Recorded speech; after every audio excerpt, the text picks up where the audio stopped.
नमस्कार विद्यार्थी मित्रांनो, आपण पाठीमागील तासाला वनस्पती रोग हे प्रकरण पाहिलेलं आहे. आजच्या तासाला आपण बुरशीनाशके हे प्रकरण पाहणार आहोत. त्याच्यामध्ये बुरशीनाशकाच्या व्याख्या, बुरशीनाशकाचं वर्गीकरण आणि त्याचा वापर. तर आपण सुरुवातीला व्याख्या बघूया. बुरशीनाशक म्हणजे काय? तर पिकावर पडणाऱ्या बुरशीच्या नियंत्रणासाठी जी रसायने वापरली जातात त्याला आपण बुरशीनाशक असं म्हणतो. म्हणजेच बुरशीच्या नियंत्रणासाठी वापरल्या जाणाऱ्या रसायनाला बुरशीनाशक असे म्हणतात, अशी व्याख्या या ठिकाणी आहे. परीक्षेला ही व्याख्या विचारली जाते एका वाक्यात उत्तरेसाठी. बुरशीच्या नियंत्रणासाठी वापरल्या जाणाऱ्या रसायनाला बुरशीनाशक असे म्हणतात. तर बुरशीनाशकाचे जे वर्गीकरण आहे ते आपण या ठिकाणी पाहणार आहोत. बुरशीनाशकाचे वर्गीकरण प्रथमतः म्हणजे 2 प्रकारे केलेलं आहे. पहिला प्रकार आहे तो म्हणजे बुरशीनाशकाच्या क्रियापद्धतीवरून वर्गीकरण. क्रियापद्धती म्हणजे बुरशीनाशक कुठल्या पद्धतीनं कार्य करतं, म्हणून त्याला क्रियापद्धतीवरून बुरशीनाशकाचं वर्गीकरण असं म्हटलेलं आहे. त्याच्यातील पहिला प्रकार आहे तो म्हणजे प्रतिबंधात्मक बुरशीनाशके. प्रतिबंधात्मक म्हणजे काय? तर पिकावरती रोग होऊच नये म्हणून ज्या बुरशीनाशकाचा वापर केला जातो त्याला प्रतिबंधात्मक बुरशीनाशके असे म्हणतात. आपण म्हणतो prevention is better than cure, म्हणजेच कधीही नियंत्रणापेक्षा प्रतिबंधात्मक उपाय हा श्रेष्ठ ठरतो. म्हणजे पिकावरती रोगाचा प्रादुर्भाव होऊ नये म्हणून किंवा बुरशीचा प्रादुर्भाव होऊन पीक रोगग्रस्त होऊ नये म्हणून जी बुरशीनाशके वापरली जातात त्याला प्रतिबंधात्मक बुरशीनाशके असे म्हणतात. पहिल्या प्रकारातील पुन्हा दुसरा प्रकार आहे तो म्हणजे रोगाचे उच्चाटन करणारी बुरशीनाशके. जे पिकावर पडणाऱ्या रोगाचं उच्चाटन करण्यासाठी जी बुरशीनाशके वापरली जातात त्याला आपण रोगाचे उच्चाटन करणारी बुरशीनाशके असं म्हणतो. म्हणजेच पिकावर जेव्हा रोगाचा प्रादुर्भाव होतो तेव्हा आपण अशी बुरशीनाशके पिकावरती फवारणी करून किंवा धुरळणी करून त्या रोगाचं नियंत्रण करतो. अशा बुरशीनाशकांना आपण रोगाचं उच्चाटन करणारी बुरशीनाशके असं म्हणतो. उदाहरण आपल्याला सांगता येईल, मेटॅलेक्झिल 35 SD आहे. त्याच पद्धतीने बीज प्रक्रियेसाठी कॅप्टन 50% तीव्रतेची भुकटी ही सुद्धा आपण वापरत असतो. तर ही प्रतिबंधात्मक बुरशीनाशके आहेत असं आपल्याला म्हणता येईल. जे केवडा किंवा तांबेरा रोग असेल तर या रोगाच्या नियंत्रणासाठी आपण या बुरशीनाशकाचा वापर करत असतो. प्रतिबंधात्मक बुरशीनाशकाचं जर उदाहरण घ्यायचं झालं तर कॉपर ऑक्झिक्लोराईड आहे, मॅन्कोझेब आहे, सल्फर म्हणजेच गंधक आहे. तर ही प्रतिबंधात्मक बुरशीनाशके होत. तर बुरशीनाशकाच्या क्रियापद्धतीवरून वर्गीकरणामध्ये आपण तिसरा प्रकार पाहतोय तो म्हणजे आंतरप्रवाही बुरशीनाशके. आंतरप्रवाही म्हणजे काय? तर पिकाच्या कुठल्याही भागावरती जेव्हा ही बुरशीनाशके पडतात किंवा त्यांच्या संपर्कात येतात त्यावेळेस ही पिकाच्या संपूर्ण शरीरामध्ये आंतरप्रवाही होतात आणि पिकाचा रोगापासून बचाव होतो. अशा बुरशीनाशकांना आंतरप्रवाही बुरशीनाशके असे म्हणतात. एकूणच ज्या पद्धतीने आपण आंतरप्रवाही कीटकनाशके वापरतो त्याच पद्धतीने आंतरप्रवाही बुरशीनाशकांचा वापरसुद्धा आपण करत असतो. याच्यामध्ये आपणाला कार्बेंडेझिम, मेटॅलेक्झिल, हेक्झाकोनाझोल, बेनोमिल 50% प्रवाही किंवा कार्बेंडेझिम अशी आंतरप्रवाही बुरशीनाशके आपणाला सांगता येतात. ही बुरशीनाशके निश्चितच जेव्हा पिकाच्या कुठल्याही भागावर पडतात तेव्हा ती संपूर्ण पिकाच्या शरीरामध्ये आंतरप्रवाही होतात. त्यामुळे निश्चितच त्या पिकाचा रोगापासून बचाव होण्यासाठी मदत होते. त्यानंतर मित्रांनो दुसरा प्रकार आहे महत्त्वाचा तो म्हणजे रासायनिक घटकानुसार बुरशीनाशकाचे वर्गीकरण. रासायनिक घटकानुसार म्हणजे काय? तर त्या बुरशीनाशकामध्ये कुठला रासायनिक घटक आहे त्यावरून बुरशीनाशकाचं वर्गीकरण हे केलेलं आहे. त्यातील पहिला प्रकार आहे तो म्हणजे ताम्रयुक्त बुरशीनाशक. ज्या बुरशीनाशकामध्ये या बुरशीनाशकामध्ये बोर्डो मिश्रण 1% तीव्रतेचं, त्याच पद्धतीने कॉपर ऑक्झिक्लोराईड ही बुरशीनाशके येतात. ही ताम्रयुक्त बुरशीनाशके होत. ऑब्जेक्टिव्हला विचारलं जातं कॉपर ऑक्झिक्लोराईड हे ताम्रयुक्त बुरशीनाशक आहे, चुकी बरोबर, किंवा कुठल्याही 2 ताम्रयुक्त बुरशीनाशकांची नावे सांगा. त्यावेळेस आपणाला बोर्डो मिश्रण 1% तीव्रतेचं आणि कॉपर ऑक्झिक्लोराईड ही नावं त्या ठिकाणी सांगणं लिहिणं गरजेचं आहे. तर याचा जो उपयोग आहे तो द्राक्षावरील केवडा रोगासाठी किंवा कोबीवरती, कारल्यावरती तसेच काकडीवरती पडणारा जो केवढा रोग आहे याच्यासाठी आपण या ताम्रयुक्त बुरशीनाशकाचा वापर करू शकतो. त्याच पद्धतीने करपा रोगासाठी सुद्धा उदाहरणार्थ भात असेल, भाजीपाला असेल, या पिकावरती करपा रोगाचा प्रादुर्भाव होतो. म्हणजे पानं करपली जातात आणि निश्चितच त्याच्यामुळे उत्पादनामध्ये घट येते. तर अशा करपा रोगाचं नियंत्रण करायचं असेल तर आपणाला या ताम्रयुक्त बुरशीनाशकाचा वापर करणं गरजेचं आहे. त्याच पद्धतीने पानावरील ठिपके असतील, हळद असेल, अद्रक असेल, तर या पिकावर जे पानावरील ठिपके या रोगाचा प्रादुर्भाव होतो त्याचं नियंत्रण जर आपल्याला करायचं असेल तर आपण या ताम्रयुक्त बुरशीनाशकाचा वापर किंवा फवारणी आपण करण्याची आवश्यकता आहे.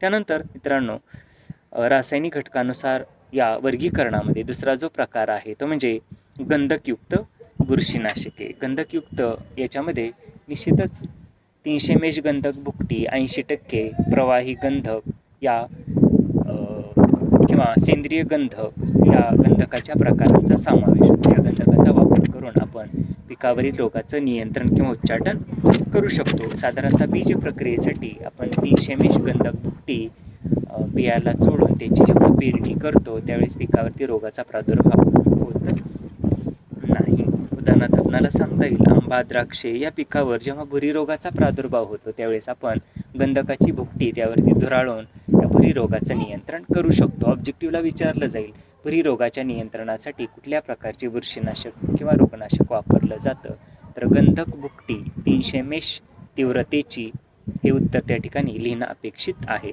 त्यानंतर या रासायनिक घटकानुसार वर्गीकरणामध्ये तिसरा प्रकार आहे तो म्हणजे कार्बोमेट बुरशीनाशक. याच्यामध्ये थायरम, झायरम, मॅन्कोजेब या बुरशीनाशकाचा समावेश होतो. चौथा प्रकार आहे तो म्हणजे हिस्ट्रोसायक्लिक नायट्रोजिन्स बुरशीनाशके. याच्यामध्ये कॅप्टन या बुरशीनाशकाचा समावेश होतो. त्यानंतर बेन्झिमिडाझोल बुरशीनाशके हा एक प्रकार आहे, त्याच्यामध्ये कार्बेंडेन्झिम बेनोमिल या बुरशीनाशकाचा समावेश होतो. त्यानंतर मॉस्कोलिन बुरशीनाशके. याच्यामध्ये ट्रायडेमार्फ या बुरशीनाशकाचा समावेश होतो. ट्रायझोल बुरशीनाशकामध्ये हेक्झाकोनाझोल आणि पॅनकोनाझोल या बुरशीनाशकाचा समावेश होतो. त्यानंतर फॉस्फोनेट बुरशीनाशकामध्ये फॅसेटिल AL या बुरशीनाशकाचा समावेश होतो. त्यानंतर पायरिमिडिन बुरशीनाशकामध्ये फेनारिमॉल हे बुरशीनाशक समाविष्ट आहे. एसिलॅनिन बुरशीनाशकामध्ये मेटेलेक्झिल हे बुरशीनाशक अंतर्भूत आहे. कार्बोक्झिमाइड बुरशीनाशकामध्ये कार्बोक्झिन आणि ऑक्झिकार्बोक्झिन ही 2 बुरशीनाशकं येतात. तर या पद्धतीने रासायनिक घटकानुसार एकूण 11 प्रकारे वर्गीकरण केलेलं आहे बुरशीनाशकाचं. आणि क्रिया पद्धतीवरून वर्गीकरणामध्ये आंतरप्रवाही बुरशीनाशके, प्रतिबंधात्मक बुरशीनाशके आणि रोगाचं उच्चाटन करणारी बुरशीनाशके अशा 3 प्रकारे वर्गीकरण केलेलं आहे. म्हणजे एकूण प्रमुख 2 प्रकारे बुरशीनाशकाचं वर्गीकरण केलेलं आपल्याला दिसून येतं. परीक्षेत प्रश्न विचारला जाईल बुरशीनाशक म्हणजे काय ते सांगून बुरशीनाशकाचे वर्गीकरण करा. त्यानंतर मित्रांनो पुढचा घटक आहे या प्रकरणातील तो म्हणजे ट्रायकोडर्मा म्हणजे जैविक बुरशीनाशके. तर आपल्याला माहिती आहे की पिकावरील रोगाच्या उच्चाटनासाठी केवळ रासायनिक घटकच अवलंबून चालत नाही. पर्यावरणाचा जर आपण विचार केला किंवा खर्चिक बाबींचा विचार केला किंवा जर आपण या प्रतीक्षा कालावधी म्हणूया किंवा या रासायनिक घटकाचा मानवी जीवनावर होणारा जो परिणाम आहे तो जर आपण पाहिला तर निश्चितच जैविक बुरशीनाशकाचा आपण वापर केला पाहिजे. तर त्याच्यामध्ये ट्रायकोडर्मा ही जैविक बुरशी अत्यंत महत्त्वाची आहे. तरी ट्रायकोडर्मा जैविक बुरशी म्हणजे काय, तर ही जी बुरशी आहे ती ज्यावेळेस आपण पिकाला बीज प्रक्रिया करतो तर ती बुरशी स्वतः त्या पिकाच्या बियाण्यावरती वाढते. ती रोगाच्या बुरशीला वाढू देत नाही. त्या रोगाचे तंतू जे आहे ते कमकुवत करते आणि पिकाचा रोगापासून बचाव होतो. म्हणून आपण अशा ट्रायकोडर्मा बुरशी जैविक पद्धतीने रोग नियंत्रण करणं गरजेचं आहे. निश्चितच ही पद्धती खर्चाच्या बाबतीत जर विचार केला तर कमी खर्चिक आहे आणि त्याच पद्धतीने पर्यावरणाचा ही त्या ठिकाणी आपण विचार या बुरशीनाशकाच्या वापरातून करतो असं म्हणता येईल. तर पीक व रोगनिहाय बुरशीनाशकांचा जो वापर आहे तो चार्टमध्ये दिलेला आहे. तर हे चार्ट आपण पाठीमागे शिकलेलो आहोत. आपण आता कमी कालावधी आहे आपल्याला, आपण उजळणी घेतोय. तर हा चार्ट सर्वांनी अभ्यासणं गरजेचं आहे. तर त्याच्यामध्ये बुरशीनाशकाचं हेच वर्गीकरण दिलेलं आहे. पुन्हा ताम्रयुक्त बुरशीनाशके, याच्यामध्ये बोर्डो मिश्रण आहे 1% तीव्रतेचं.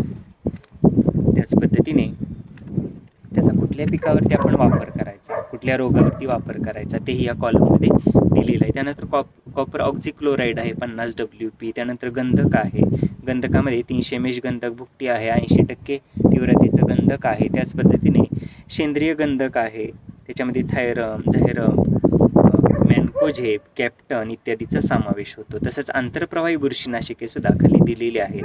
याच्यामध्ये ऑक्झोथिन आहे, मार्फोलिन, ट्रायडेमार्फा आहे, कार्बेंडेंझिम आहे, तसंच प्रतिजैविक इत्यादीचा समावेश होतो. तर हा चार्ट तुम्ही अभ्यासणं गरजेचं आहे. त्यानंतर विद्यार्थी मित्रांनो, पुढचं जे प्रकरण आहे ते या ठिकाणी आपण आता सुरू करूया. आपली उजळणी आहे, शिकून सगळं झालेलं आहे. परीक्षा विद्यापीठ कधी डिक्लेअर करू शकतं, एक उजळणी म्हणून या ठिकाणी आपण पुन्हा हे सर्व घेतोय. तर बीज प्रक्रियेवरती निश्चितच प्रश्न विचारला जातो, मोठा प्रश्न. तर त्या ठिकाणी आपण सविस्तरपणे त्याचं उत्तर लिहिणं गरजेचं आहे. तर विद्यार्थी मित्रांनो, आपल्याला माहिती आहे बीज प्रक्रिया हा पिकोत्पादन घेण्यासाठी किंवा चांगल्या पद्धतीने पीक येण्यासाठी अत्यंत महत्त्वाची एक प्रक्रिया आहे किंवा महत्त्वाचा एक संस्कार आहे असं आपल्याला या ठिकाणी म्हणता येईल. तर बीज प्रक्रिया म्हणजे काय? पेरणीपूर्वी बियाला किंवा लागवडीपूर्वी त्या रोपांच्या मुळ्याला जे आपण वेगवेगळ्या जैविक, भौतिक, रासायनिक घटकाची प्रक्रिया करतो त्याला आपण बीज प्रक्रिया असं म्हणतो. म्हणजे या ठिकाणी आपल्याला सांगता येईल की बीज प्रक्रियेसाठी वेगवेगळे घटक वापरले जातात. जसं रासायनिक घटक असेल, कॅप्टन, थायरम, मॅन्कोझेब सारख्या बुरशीनाशकाचा वापर आपण करत असतो. किंवा जैविक घटकाचा जर विचार केला तर ट्रायकोडर्मा ही जैविक बुरशी आपण पिकांच्या बियाला किंवा पिकांच्या मुळ्यावरती आपण त्याचा वापर करत असतो बीज प्रक्रिया म्हणून. त्याच पद्धतीने भौतिक घटकाचा जर आपण विचार केला तर उदाहरण या ठिकाणी सांगता येईल, आपण हरभऱ्याची पेरणी करण्या अगोदर हरभरा पाण्यातून काढतो, तर तो सुद्धा भौतिक घटकाची बीज प्रक्रिया असं म्हणता येईल. किंवा तीळ असेल, मोहरी पेरताना आपण त्याच्यामध्ये त्याच आकाराची जी वाळू आहे किंवा रेती आहे ती त्या ठिकाणी टाकून त्याची पेरणी करत असतो की जेणेकरून पेरणी सुलभ व्हावी. किंवा कापसाची जी काही सरकी आहे ती आपल्याला अशीच पेरता येत नाही किंवा त्याची टोकन करता येत नाही, तर त्यावरती ॲसिड ट्रीटमेंट, त्यालाच ॲसिड डिलेटिंग असं म्हटलेलं आहे, सल्फ्युरिक ॲसिडची त्याच्यावरती बीज प्रक्रिया केली जाते जेणेकरून त्या सरकीवर असणारे जे काही कापसाचे तंतू आहेत, लव आहेत, ती काय होते, नष्ट होते किंवा जळली जाते आणि बी पेरणीसाठी सुलभ होतं. जशा अनेक बाबींचा जर विचार आपण केला तर निश्चितच बीज प्रक्रिया ही संकल्पना आपल्या लक्षात येते. म्हणजेच या बियावरती किंवा रोपांच्या मुळावरती आपण जैविक, भौतिक, रासायनिक अशा वेगवेगळ्या घटकांची जी प्रक्रिया करतो आणि नंतर बियांची पेरणी करतो किंवा रोपांची लागवड करतो, या प्रक्रियेला आपण बीज प्रक्रिया असं म्हणतो. तर बीज प्रक्रिया जे काही उद्देश दिलेले आहेत मित्रांनो, तर ते उद्देशसुद्धा परीक्षेला विचारले जातात. बीज प्रक्रिया म्हणजे काय ते सांगून बीज प्रक्रियेचे उद्देश लिहा. तर पहिला उद्देश आहे रोगांचे नियंत्रण करणं. तर पिकावर पडणारे विविध प्रकारचे रोग असतात, जसं मुळकुजव्या रोग आहे, डायबॅक आहे, पानावरील ठिपके असेल, फळांची कूज असेल, भुरी रोग आहे, तांबेरा आहे, केवडा रोग आहे, भुरी रोग आहे, असे वेगवेगळ्या प्रकारचे रोग वेगवेगळ्या पिकावरती पडलेले दिसून येतात. म्हणून आपण अशा रोगाच्या नियंत्रणासाठी निश्चितच बीज प्रक्रिया करणं गरजेचं आहे. म्हणून रोगाचे नियंत्रण करणे हा बीज प्रक्रियेचा एक महत्त्वाचा उद्देश आहे. त्यानंतर दुसरा उद्देश आहे मित्रांनो, तो म्हणजे हेक्टरी रोपांची संख्या योग्य राखणे. म्हणजे जेव्हा आपण पिकाच्या बियाला बीज प्रक्रिया करू किंवा रोपांच्या मुळ्यावरती बीज प्रक्रिया करू आणि असं बी जेव्हा पेरू, अशी रोपांची लागवड जेव्हा करू, तेव्हा काय होतं, तर निश्चितच प्रति हेक्टरी रोपांची संख्या योग्य राहते. म्हणजे जेवढी रोपं आपण लावलेली आहेत तेवढी रोपं सर्व रुजली जातात, येतात आणि प्रति हेक्टरी रोपांची संख्या जेवढी पाहिजे तेवढी राहते आणि निश्चितच उत्पादन आपल्याला चांगलं मिळून जातं. याउलट जर आपण बीज प्रक्रिया केली नाही तर पेरलेल्या बियापैकी बऱ्याचशा बिया ह्या काय होतात, तर खराब होतात, नासून जातात, त्यावरती बुरशीचा प्रादुर्भाव होतो किंवा ते बी जरी रुजलं तरी त्याच्यापासून तयार झालेली जी पुढं रोपं आहेत तर ती रोपं पुढे जळण्याची शक्यता नाकारता येत नाही. म्हणून आपल्याला बीज प्रक्रिया करणं गरजेचं आहे. म्हणजेच प्रति हेक्टरी रोपांची संख्या योग्य राखणं हा बीज प्रक्रियेचा महत्त्वाचा उद्देश आहे. त्यानंतर पुढचा उद्देश आहे मित्रांनो, तो म्हणजे नत्र स्थिरीकरण करणं. तर आपणाला माहिती आहे नत्र म्हणजे काय, नायट्रोजन. जसं आपणाला सांगता येईल रासायनिक घटक किंवा रासायनिक खतातून आपण नत्राची मात्रा देत असतो. उदाहरणार्थ युरिया सांगता येईल आपल्याला. युरियातून एकूण 46% नत्र पिकाला दिलं जातं. मग बीज प्रक्रिया करताना जर आपण अशा नत्र स्थिरीकरण करणाऱ्या जैविक घटकांचा जर वापर केला तर निश्चितच त्या पिकाला नत्र उपलब्ध होतं. म्हणजेच उदाहरण आपल्याला या ठिकाणी सांगता येईल. एकदल पिकासाठी ॲझोटोबॅक्टर आणि द्विदल पिकासाठी रायझोबियम. विद्यार्थी मित्रांनो, हे दोन्ही जैविक घटक लक्षात ठेवा. एकदल पिकं म्हणजे ज्वारी, बाजरी म्हणजे तृणधान्य पिकं ज्वारी, बाजरी, मका यासाठी आपण ॲझोटोबॅक्टर हे जैविक खत किंवा हा जैविक घटक बीज प्रक्रियेसाठी वापरू शकतो. तर द्विदल पिकासाठी म्हणजेच जे काही कडधान्य आहेत, तूर घ्या, उडीद, मूग, हरभरा किंवा इतर द्विदलवर्गीय पिकं किंवा भुईमूग म्हणता येईल, तर याच्यासाठी आपणाला रायझोबियम हे जैविक खत म्हणूया आपण. पिकाला नत्राची उपलब्धता होण्यासाठी आपण बीज प्रक्रियेसाठी वापरू शकतो. जे नेमकं काय होते या ठिकाणी, तर हे जैविक घटक बीज प्रक्रियेसाठी वापरल्यामुळं काय होतं, तर त्याच्यामध्ये असणारे जे काही जैविक घटक आहेत किंवा जीवाणू आहेत ते हवेतील नत्र शोषून घेतात आणि त्या रोपांच्या पिकांच्या मुळ्यावरती गाठी तयार करतात आणि निश्चितच काय होतं, तर पिकाला नत्राची उपलब्धता होते. म्हणजेच आपणाला जादा नत्र देण्याची आवश्यकता भासत किंवा त्याची गरज लागत नाही. म्हणजेच आपला नत्र खतावर होणारा खर्चही कमी होतो आणि निश्चितच जैविक घटक वापरल्यामुळं पर्यावरणाचा समतोल साधला जातो किंवा जमिनीची जी काही नापीक होणं आहे, जमिनी ज्या खराब होतात तेही आपणाला रोखता येईल. म्हणजेच प्रति हेक्टरी आपणाला म्हणता येईल नत्र स्थिरीकरण करणं किंवा नत्र उपलब्ध करून देणं हा एक या ठिकाणी बीज प्रक्रियेचा उद्देश आहे असं म्हणता येईल. त्यानंतर मित्रांनो, पुढचा उद्देश आहे तो म्हणजे बियाण्याचे किडीपासून संरक्षण करणं. जसं आपण पहिला उद्देश पाहिला, बियाचे किंवा पिकाचं रोगापासून नियंत्रण करणं, तसंच पिकाचं किंवा बियाचं किडीपासूनही नियंत्रण आपल्याला करणं शक्य होतं. कशामुळं, तर बीज प्रक्रियेमुळं. म्हणजेच बीज प्रक्रियेचा हा एक महत्त्वाचा उद्देश आहे. कारण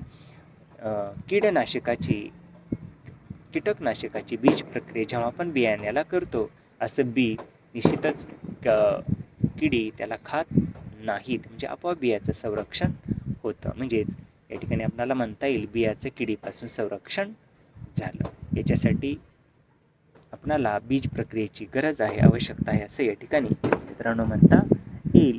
त्याच पद्धतीने पुढचा उद्देश आहे तो म्हणजे वेगवेगळ्या जातींची निर्मिती करणं. म्हणजेच क्ष आणि गॅमा किरण यांचा वापर करून किंवा यांची बीज प्रक्रिया करून पिकांच्या वेगवेगळ्या जातींची पैदास केली जाते.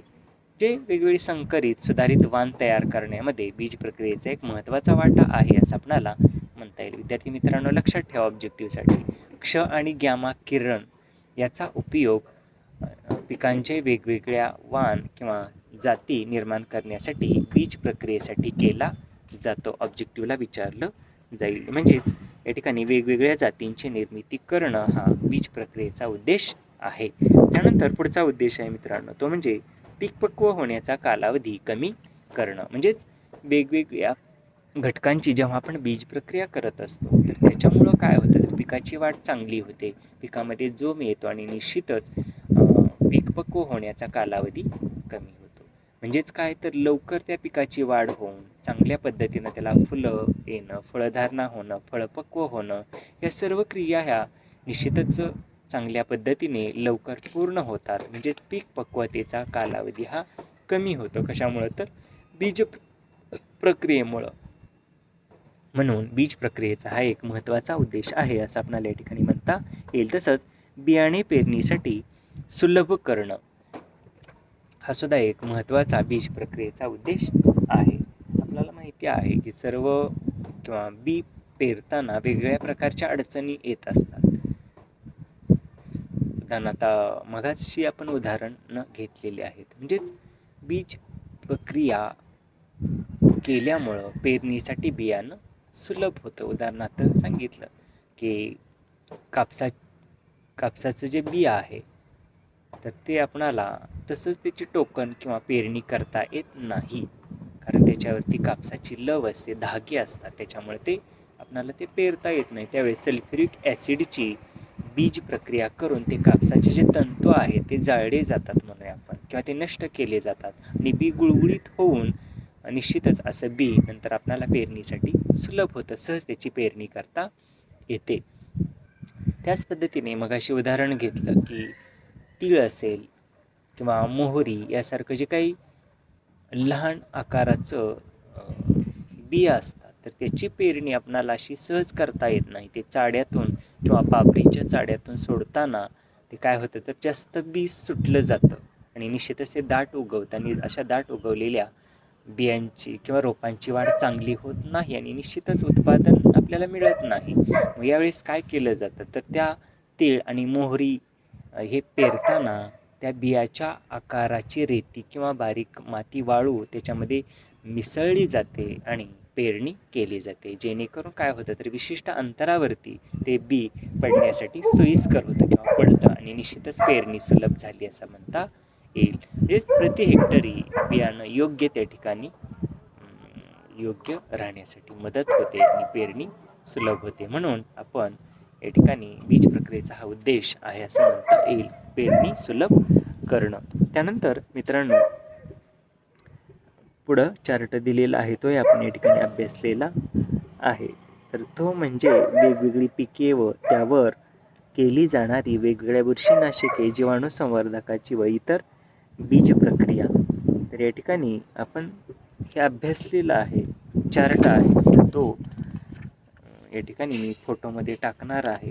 तर उजळणी म्हणून आपण त्याचा अभ्यास या ठिकाणी करणं गरजेचं आहे. तर जास्त वेळ न घालवता या ठिकाणी मी पुढचा भाग या प्रकरणातील घेतोय. तर हा चार्ट तुम्ही अभ्यासणं आवश्यक आहे.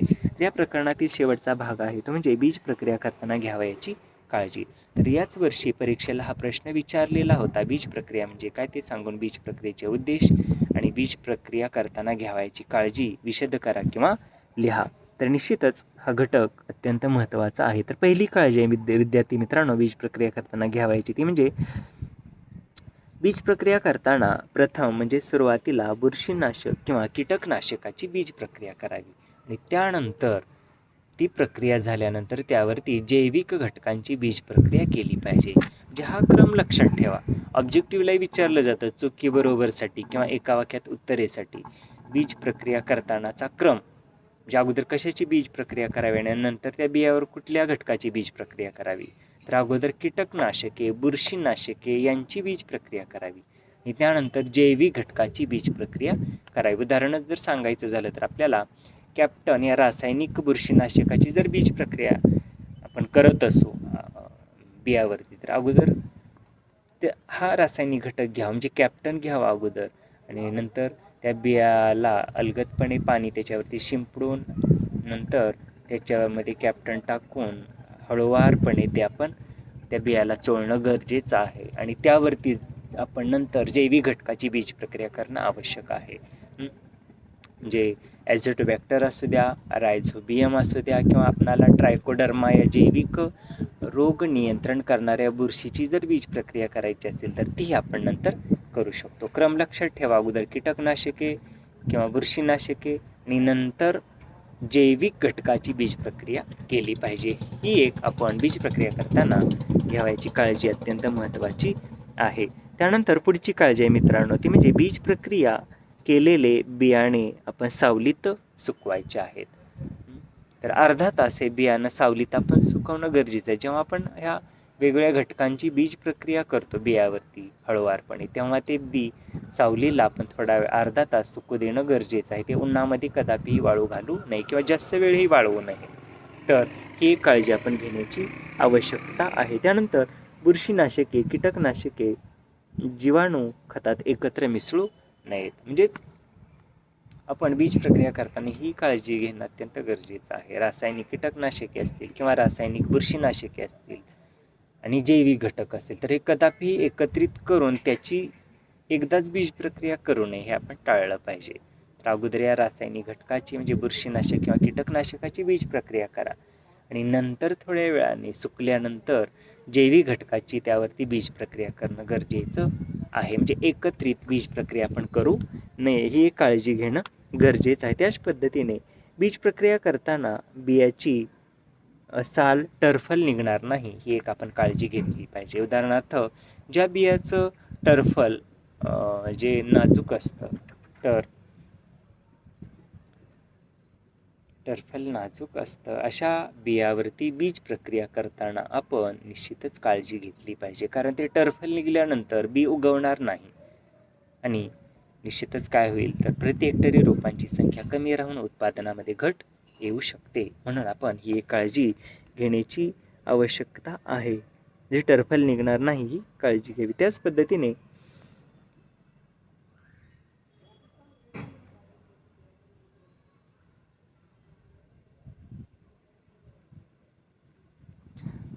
त्याच पद्धतीने अंधार पडल्यामुळे मित्रांनो दिसत नाही. दोन काळज्या राहिलेल्या आहेत. तर पुढची काळजी आहे ती म्हणजे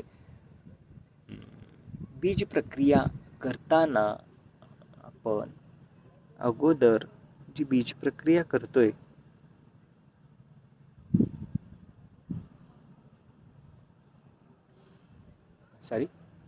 आपण जेव्हा हे प्रमाणित किंवा शुद्ध बी विकत आणत असतो तर त्यावरती रासायनिक घटकाची बीज प्रक्रिया केलेली असते, त्यावरती जैविक घटकाची बीज प्रक्रिया राहिलेली असते. म्हणजे ही बाब आपण लक्षात घेणं गरजेचे आहे. नाहीतर काय होतं तर सगळं उलटसुलट होऊन बसतं.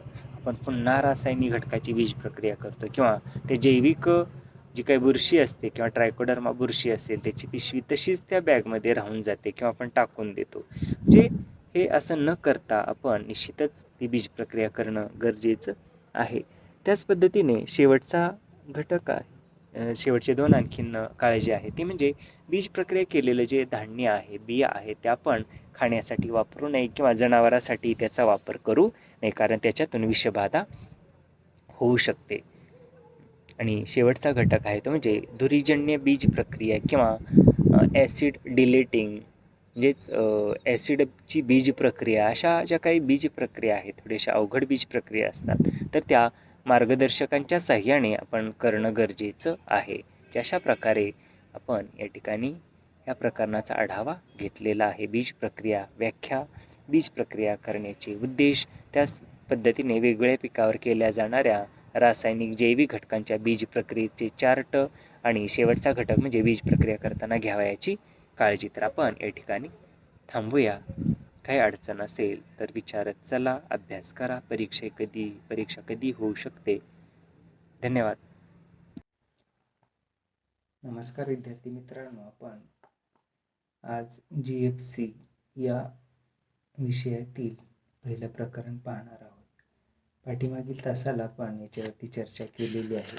त्याच्यामध्ये आपण स्वयंरोजगार म्हणजे काय, तसंच स्वयंरोजगाराची गरज बघितलेली आहे. तसंच स्वयंरोजगाराची व्याप्ती आणि फायदे आपण या ठिकाणी आज पाहणार आहोत. तर स्वयंरोजगाराचा फायदा किंवा व्याप्ती अशी आहे ती म्हणजे आपली योग्यता किंवा सिद्धता आपल्याला दाखवून देता येते किंवा ती सिद्ध करता येते. जे कल्पक, नवनिर्माणवादी, कौशल्यप्राप्त व्यक्तींना योग्य वाव या स्वयंरोजगारामुळं मिळून जातं. ज्या व्यक्ती कल्पक असतात, काहीतरी नवीन करण्याची त्यांच्यामध्ये जिद्द असते, चिकाटी असते, तसंच आपली जी योग्यता आहे, एबिलिटी आहे, ती त्या ठिकाणी त्यांना सिद्ध करता येते. म्हणजे हा एक स्वयंरोजगाराचा फायदा आहे किंवा व्याप्ती आहे असं आपल्याला म्हणता येईल. त्यानंतर दुसरा मुद्दा आहे तो म्हणजे स्वतःची कल्पकता आचरणात आणता येते. जे काही व्यक्ती ह्या कल्पक असतात, आपल्या कल्पनेच्या जोरावरती त्या नवनवीन बाबींचा शोध लावत असतात किंवा नवीन ट्रेंड ते विकसित करत असतात. तर या स्वतःची कल्पकता आचरणात आणता येते कशामुळे तर स्वयंरोजगारामुळे. म्हणून स्वयंरोजगाराचा एक फायदा आहे किंवा व्याप्ती आहे असं आपल्याला म्हणता येईल. त्याच पद्धतीने स्वतःची उत्पन्न प्राप्तीची मर्यादा नसते कुठं तर स्वयंरोजगारामध्ये. स्वतः आपण मेहनत करून आपल्या उत्पन्नामध्ये वाढ घडवून आणू शकतो. या उलट नोकरीमध्ये लिमिटेशन असतात, पगार हा लिमिटमध्ये असतो. मात्र जेव्हा आपण स्वयंरोजगार होऊ त्यावेळेस त्या ठिकाणी आपल्याला उत्पन्न वाढवता येतं. तर कशाच्या मदतीने? तर मेहनतीच्या मदतीने. जितकी आपण मेहनत करू, वेळ देऊ, जितकं आपण त्या ठिकाणी कष्ट करू, तितक्या प्रमाणात आपल्याला उत्पन्न अधिक मिळून जातं. म्हणून स्वयंरोजगाराचा एक फायदा किंवा व्यक्ती आहे असं आपल्याला म्हणता येईल. तर स्वयंरोजगाराचा पुढचा फायदा आहे तो म्हणजे स्वतंत्रपणे आपणाला पाहिजे ते काम करता येतं. ज्या ठिकाणी काय तर स्वातंत्र्य आहे स्वयंरोजगारामध्ये, कुठलेही काम असू द्या, आपल्याला ते स्वतःच्या हिमतीवरती करता येतं. म्हणजेच स्वतंत्रपणे जे पाहिजे ते काम आपल्याला करता येतं. कुठलाही प्रोजेक्ट असू द्या किंवा कुठले काही निर्णय घेण्याची क्षमता असू द्या, ती सिद्ध करता येते आपल्याला स्वयंरोजगारामध्ये. त्याच पद्धतीने भोवतालच्या कामाच्या परिस्थितीवर स्वतःचे नियंत्रण ठेवता येते. जेव्हा आपण स्वयंरोजगार स्थापन करतो तेव्हा भोवतालची जी परिस्थिती आहे, कामकाज आहे, त्याच्यावर स्वतःचं नियंत्रण आपण ठेवू शकतो. म्हणजे आपल्या पद्धतीनं आपण त्या ठिकाणी काम करू शकतो, जेणेकरून आपणाला त्याच्यातून निश्चितच चांगल्या प्रकारे अर्थार्जन होण्यासाठी मदत होते. तसंच स्वतःचे स्वातंत्र्य, अनुकरणमुक्त जीवनही या स्वयंरोजगारामुळं जगता येतं. म्हणजे स्वयंरोजगारामध्ये काय आहे तर स्वतःचं स्वातंत्र्य आहे आणि अनुकरणमुक्त जीवन जगता येतं असं म्हटलेलं आहे किंवा हा फायदा आहे. जे या ठिकाणी नवनवीन गोष्टी आपल्याला आजमावता येतात किंवा नवनवीन गोष्टी ज्या आहेत त्या आपल्याला राबवता येतात. म्हणजे अनुकरणप्रियता जी आहे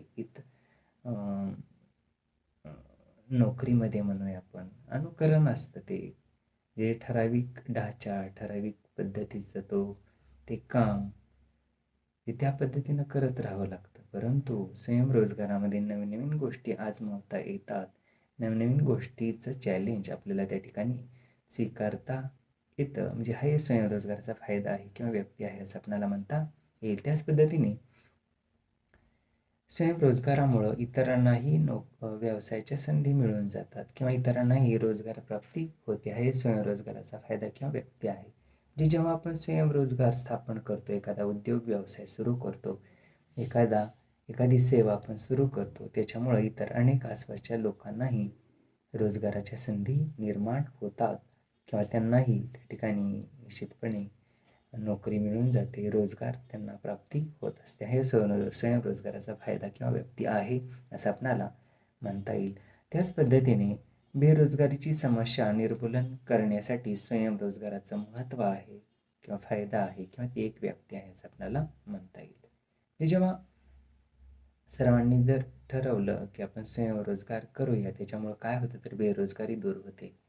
जे आपल्या हाताला तर काम मिळतंच, आपल्याला त्याच्यातून मोबदला मिळतोच, परंतु त्याच्या जोडीला इतर अनेक लोक गरजवंत बेरोजगार जे आहेत त्यांना सुद्धा कामाच्या संधी मिळून जातात. पुढचा फायदा आहे मित्रांनो तो म्हणजे देशात लघु उद्योगाची वाढ होण्यास मदत होते. म्हणजे स्वयंरोजगारामुळे काय होतं तर देशामध्ये लघु उद्योगामध्ये वाढ झालेली दिसून येते. कारण अनेक लोक हे आपल्या हिमतीवरती किंवा आपल्या या ॲबिलिटीवरती आपापल्या आवडीचे उद्योग व्यवसाय सुरू करतात आणि निश्चितच त्याच्यामुळे काय होतं तर लघुउद्योग वाढीसाठी चालना मिळते. जे लघुउद्योगामध्ये वाढ होणं हे एक स्वयंरोजगाराचा फायदा आहे, व्यक्ती आहे किंवा महत्त्व आहे असं आपल्याला म्हणता येईल. त्यानंतर शेवटचा फायदा आहे तो म्हणजे स्वतःची उपक्रमशीलता राष्ट्र विकासाच्या दिशेने उपकारक ठरते. जी स्वतःची म्हणजे कोणाची तर त्या उद्योजकाची जी उपक्रमशीलता आहे ती राष्ट्रहिताच्या दृष्टीनं, राष्ट्राच्या विकासाच्या दृष्टीनं उपकारक ठरते. म्हणजेच स्वयंरोजगार निर्माण करणारा किंवा तो जो काही उद्योजक आहे तो काय असतो तर उपक्रमशील असतो. नवनवीन उपक्रम, नवनवीन पद्धती, नवनवीन ट्रेंड, तो नवविचार प्रवाह आपल्या उद्योग व्यवसायामध्ये आणून निश्चितच आपल्या उद्योग व्यवसायाची भरभराट करत असतो किंवा व्यक्ती वाढवत असतो, लोकांना रोजगाराच्या संधी निर्माण होत असतात. आणि याचा संकलित परिणाम म्हणजे काय तर राष्ट्र विकासासाठी त्याचा हातभार लागतो.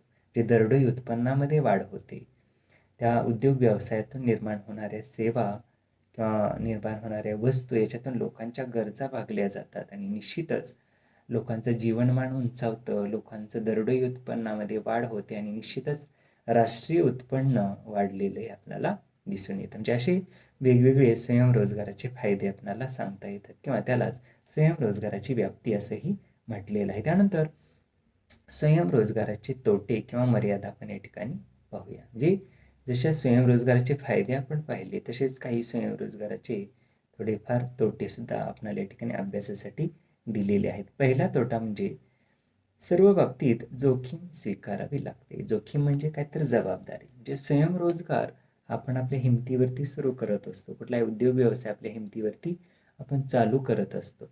जे निश्चितच त्याच्यामध्ये काय असतं तर एक प्रकारची जोखीम, जबाबदारी किंवा एक प्रकारचं चॅलेंज असतं. ते आपल्याला स्वीकारावं लागतं. जे हा एक आहे तर या स्वयंरोजगारातील थोडीशी मर्यादा आहे असं म्हणता येईल. म्हणजे जोखमीनं निर्णय घ्यावे लागतात त्या ठिकाणी. मोठी इन्व्हेस्टमेंट करावी लागते.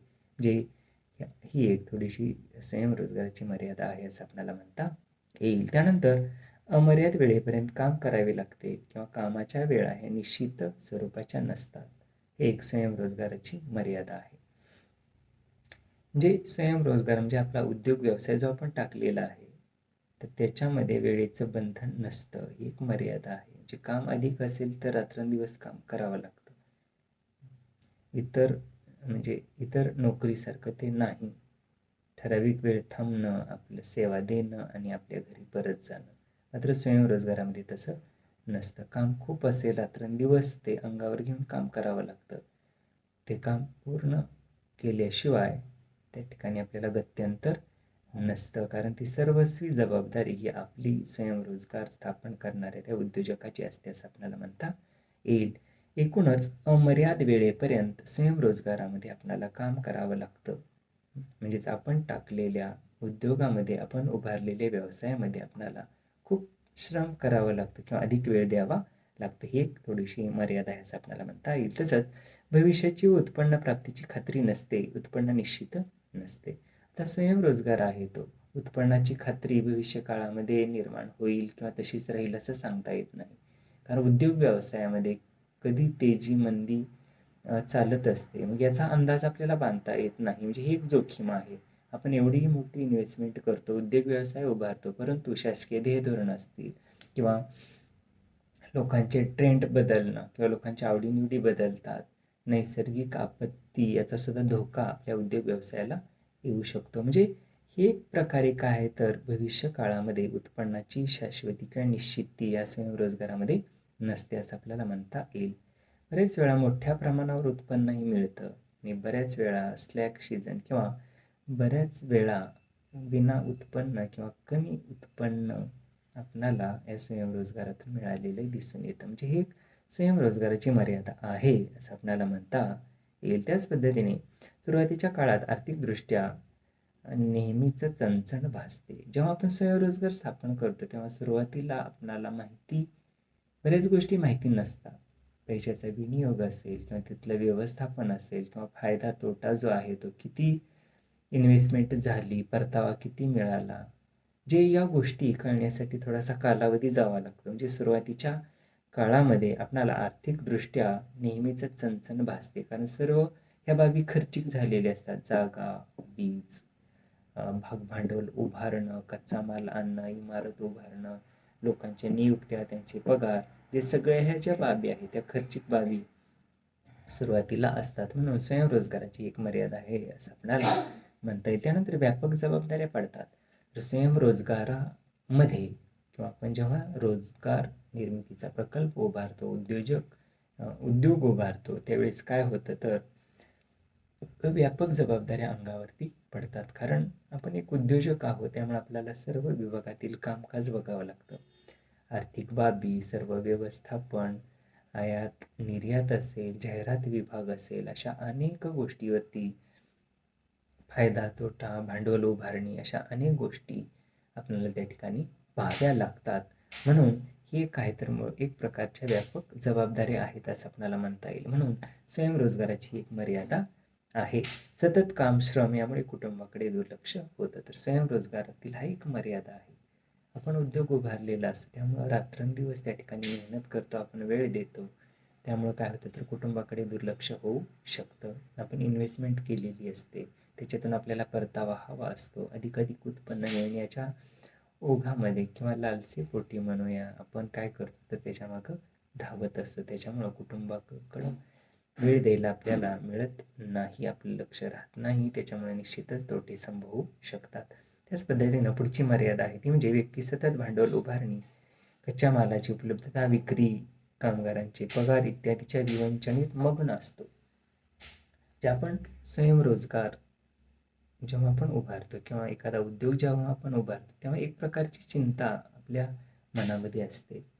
भांडवल उभारणी, कामगारांचं वेतन देणं, कच्चा माल आणणं, आयात निर्यात, जाहिरात विभाग, कर किंवा टॅक्सची व्यवस्था असेल, कच्चा माल आणणं, पक्का माल तयार करणं, त्याचं मॉडिफिकेशन, त्याच्यामध्ये संशोधन, अशी वेगवेगळी कामं किंवा अशा वेगवेगळ्या कामाच्या चिंता मनामध्ये असतात. त्याच्यामुळं निश्चितच त्या तोटे आहेत किंवा त्या मर्यादा आहेत असं आपल्याला म्हणता येईल. तर असे या स्वयंरोजगाराच्या मर्यादा किंवा तोटे आहेत असं आपल्याला सांगता येतं. त्यानंतर विद्यार्थी मित्रांनो, उद्योगांचं वर्गीकरण या ठिकाणी आपण पाहणार आहोत. तर जे उद्योग व्यवसाय वेगवेगळ्या प्रकारचे असतात तर त्याचं वर्गीकरण केलेलं आहे. पहिलं वर्गीकरण हे उद्योगाच्या आकारानुसार वर्गीकरण केलेलं आहे. या ठिकाणी आपल्याला म्हणता येईल छोटे उद्योग, मध्यम उद्योग किंवा लघु उद्योग, कुटीर उद्योग असे त्याचं वर्गीकरण आहे. ते पाहूया आपण एक एक. पहिला आकारमानानुसार उद्योगाचं वर्गीकरण जे केलेलं आहे त्याच्यातील पहिला प्रकार आहे तो म्हणजे मोठ्या आकाराचे उद्योग.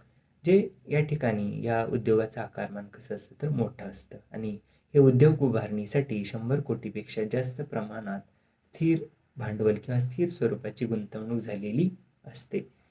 100 कोटीपेक्षा जास्त रुपयाची गुंतवणूक या उद्योग उभारणीसाठी झालेली असते. म्हणून अशा उद्योगांना आपण मोठ्या आकाराचे उद्योग असं म्हणतो. निश्चितच याचा आकार विशाल असतो. तसं उत्पन्नाचे आधुनिक तंत्र या मोठ्या आकाराच्या उद्योगामध्ये वापरलं जातं. म्हणजे एकूणच मोठ्या पद्धतीनं या उद्योगामध्ये गुंतवणूक केली जाते म्हणून याला मोठ्या आकाराचे उद्योग असं म्हटलेलं आहे. दुसरा जो प्रकार आहे तो म्हणजे मध्यम आकाराचे उद्योग. निश्चितच हे जे उद्योग आहेत ते मध्यम आकाराचे असतात. म्हणजे काय तर याच्यासाठी मध्यम स्वरूपाच्या रकमेची गुंतवणूक केली जाते. उत्पादन प्रक्रिया ही मध्यम स्वरूपाचीच असते. निश्चितच म्हणून याला मध्यम आकाराचे उद्योग असं म्हटलेलं आहे. म्हणजे मोठ्या उद्योगापेक्षा आणि लघु उद्योगापेक्षा लहान आणि लघु उद्योगापेक्षा मोठे असणारे उद्योग म्हणजेच मध्यम आकाराचे उद्योग होय. निश्चितच यासाठी उत्पादन साधने, भांडवल हे मध्यम स्वरूपात गुंतवणूक त्याची केलेली असते. त्यानंतर तिसरा प्रकार आहे मित्रांनो तो म्हणजे लघु उद्योग. तर निश्चितच या मध्यम आकाराच्या उद्योगापेक्षा लहान आकारात किंवा व्याप्तीमध्ये लहान असणारे गुंतवणुकीबाबत किंवा भांडवलाच्या बाबतीतही लहान प्रमाणात गुंतवणूक केली जाते. अशा उद्योगांना लघु उद्योग असं म्हटलेलं आहे. म्हणजे शासनाच्या 1999च्या औद्योगिक धोरणानुसार ज्या उद्योगांची यंत्रसामुग्रीवरील गुंतवणूक ही 1 कोटी रुपयेपेक्षा कमी आहे त्यांना लघु उद्योग असं म्हटलेलं आहे. 1 कोटीपेक्षा कमी गुंतवणूक करून जे उद्योग उभारले जातात ते उद्योग म्हणजे लघु उद्योग होय असं आपल्याला या ठिकाणी म्हणता येतं. निश्चितच भाडेपट्टीने सुद्धा या ठिकाणी या इमारती घेऊन त्या ठिकाणी लघु उद्योग स्थापन केले जातात. यंत्रसामुग्री ही मालकीची असते किंवा बऱ्याच वेळा ती भाडे तत्वावरही आणली जाते. त्यानंतर चौथा प्रकार आहे मित्रांनो पूरक उद्योग.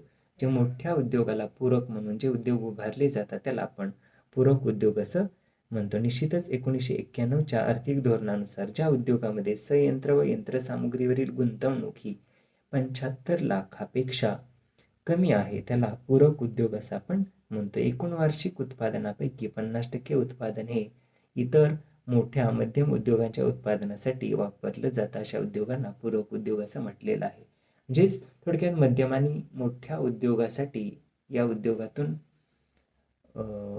उद्योगातील उत्पादन वापरलं जातं.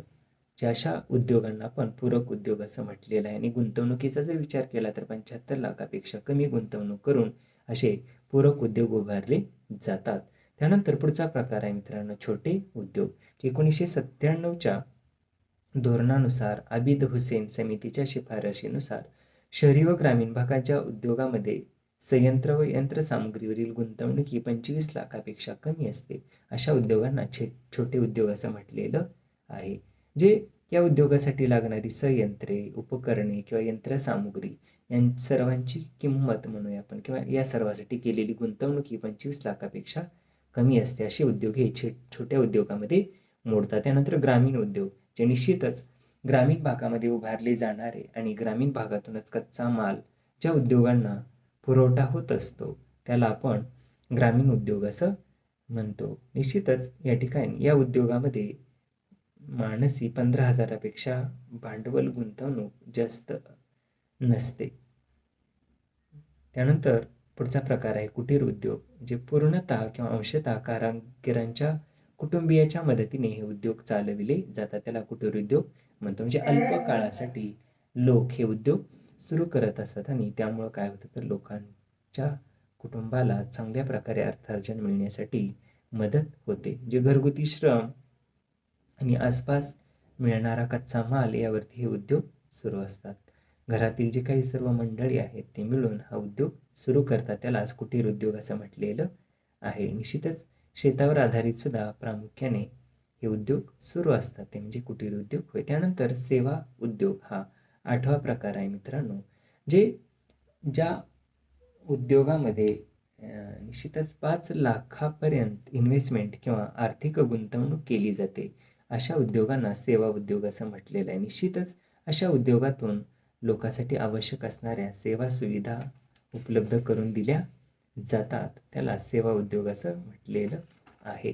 त्यानंतर मित्रांनो दुसरा प्रकार आहे उद्योगांच्या वर्गीकरणाचा. तो म्हणजे स्वरूपानुसार वर्गीकरण. स्वरूप म्हणजेच उत्पादन उद्योग, सेवा उद्योग आणि व्यापार क्षेत्राशी निगडीत उद्योग. जे असं हे उद्योगाचं वर्गीकरण स्वरूपानुसार केलेलं आहे. पहिला प्रकार आहे त्याच्यातील उत्पादन उद्योग. ज्या उद्योगामध्ये प्रत्यक्ष वस्तूचं उत्पादन केलं जातं अशा उद्योगांना उत्पादन उद्योग असं म्हटलेलं आहे. उदाहरणार्थ कापसापासून कापड तयार करणं, तसंच ऊसापासून साखर तयार करणं किंवा कागद उद्योग आहे, औषधे तयार करणं इत्यादी उद्योग हे उत्पादन उद्योगामध्ये मोडतात. निश्चितच यामध्ये भांडवली वस्तू, गृहोपयोगी वस्तू, पूरक वस्तू अशा स्वरूपाच्या वस्तूचं उत्पादन घेतलं जातं. यंत्रसामुग्री तसेच संयंत्रे, फर्निचर इत्यादी वस्तूंना भांडवली वस्तू असे या ठिकाणी म्हटलेलं आहे. ग्राहकांची मागणी असणाऱ्या वस्तूंची निर्मिती करून त्यांची गरज भागवणाऱ्या वस्तू म्हणजेच ग्राहक उपयोगी वस्तू आहेत आणि अशा वस्तू या उत्पादन उद्योगामध्येच समाविष्ट होतात. निश्चितच या ठिकाणी ऑर्डरप्रमाणे एखादी प्रक्रिया राबवून किंवा बांधणी साहित्य, प्लॅस्टिक कंटेनर्स, छोटे भाग इत्यादी पूरक वस्तू निर्माण करून त्या मोठ्या प्रमाणावर उद्योगांना उभारल्या जातात. अशा उद्योगांनाच उत्पादन उद्योग असं म्हणता येईल. थोडक्यात ज्या उद्योगामध्ये प्रत्यक्ष वस्तूचं उत्पादन होतं, प्रत्यक्ष वस्तू निर्मितीची प्रक्रिया म्हणूया आपण, वस्तू निर्माण केले जातात असे उद्योग म्हणजे उत्पादन उद्योग होय. त्यानंतर दुसरा प्रकार आहे तो म्हणजे सेवा उद्योग. ज्या उद्योगातून लोकांच्या जीवनविषयक सेवा त्यांना दिल्या जातात अशा उद्योगांना आपण सेवा उद्योग असं म्हणतो. उदाहरणार्थ डॉक्टर असेल किंवा वकील असेल, करविषयक सल्लागार असेल, विमा कंपनी असतील किंवा जाहिरातदार असतील, वेगवेगळे सल्लागार आहेत, अधिकोष, वाहतूक विषयक सेवा असेल, अशा सर्व जे काही उद्योग आहेत ते सेवा उद्योगामध्ये मोडतात. निश्चितच या सेवा लोकांसाठी, समाजासाठी महत्त्वपूर्ण असतात. हे विचारात घेऊन असे उद्योग सुरू केले जातात. ते उद्योग म्हणजे सेवा उद्योग होय. त्यानंतर तिसरा प्रकार आहे तो म्हणजे व्यापार क्षेत्राशी निगडीत असणारे उद्योग. थोडक्यात आपल्याला या ठिकाणी सांगता येईल की व्यापार क्षेत्रात वितरण, घाऊक व्यापार तसंच किरकोळ व्यापार अशा स्वरूपाचे व्यापार केले जातात. त्यालाच आपण व्यापार क्षेत्राशी निगडीत उद्योग असं म्हटलेलं आहे. व्यापार क्षेत्राचे आकारमान हे सुद्धा मोठे, मध्यम व लघु स्वरूपाचे असते. या व्यापार क्षेत्रानुसार वेगवेगळे व्यापार क्षेत्राशी निगडीत उद्योग उभारले जातात. निश्चितच गृहोपयोगी आणि भांडवली वस्तूची उत्पादकाकडून खरेदी करून त्या ग्राहकांना त्यांच्या मागणीनुसार पुरवल्या जातात. जे निश्चितच व्यापारी कार्य या ठिकाणी या उद्योगातून सुरू असतं. जे वस्तू अन्न त्या लोकांना पुरवणं, त्यालाच व्यापार क्षेत्राशी निगडीत उद्योग असं म्हटलेलं आहे. तर विद्यार्थी मित्रांनो, आपण या ठिकाणी थांबूया. तर आजच्या तासाला आपण निश्चितच स्वयंरोजगाराची व्याप्ती, फायदे पाहिलेले आहेत, तसेच स्वयंरोजगाराच्या मर्यादा किंवा तोटी आपण अभ्यासलेले आहेत. आणि त्यानंतर उद्योगांचं वर्गीकरण जे प्रमुख 2 प्रकारे केलेलं आहे ते आपण अभ्यासलेलं आहे. त्याच्यामध्ये पहिला प्रकार आहे आकारानुसार वर्गीकरण. त्याच्यामध्ये मोठ्या आकाराचे उद्योग की ज्यांची गुंतवणूक ही 100 कोटीपेक्षा जास्त असते. त्यानंतर दुसरा प्रकार मध्यम आकाराचे उद्योग की ज्यांची गुंतवणूक ही मध्यम स्वरूपाची असते म्हणूया आपण. त्यानंतर लघु उद्योग की ज्यांची गुंतवणूक ही 1 कोटीपेक्षा कमी असते. त्यानंतर पूरक उद्योग ज्यांची गुंतवणूक 75 लाखापेक्षा कमी असते. त्यानंतर छोटे उद्योग ज्यांची गुंतवणूक 25 लाखापेक्षा कमी असते. त्यानंतर ग्रामीण उद्योग ज्यांची गुंतवणूक दर मानसी 15,000पेक्षा ही जास्त नसते. म्हणजे 15,000पर्यंत दर मानसी गुंतवणूक करून हे ग्रामीण उद्योग सुरू केले जातात. त्यानंतर कुटीर उद्योग आहेत आणि त्यानंतर सेवा उद्योग असं वर्गीकरण आपण पाहिलेलं आहे. आणि दुसऱ्या प्रकारामध्ये निश्चितच उत्पादन उद्योग, सेवा उद्योग आणि व्यापार क्षेत्राशी निगडीत उद्योग असं 3 प्रकारे वर्गीकरण केलेलं आहे. तर आजच्या तासाला आपण या ठिकाणी थांबूया. पुढील तासाला पुढील भाग पाहूया. धन्यवाद.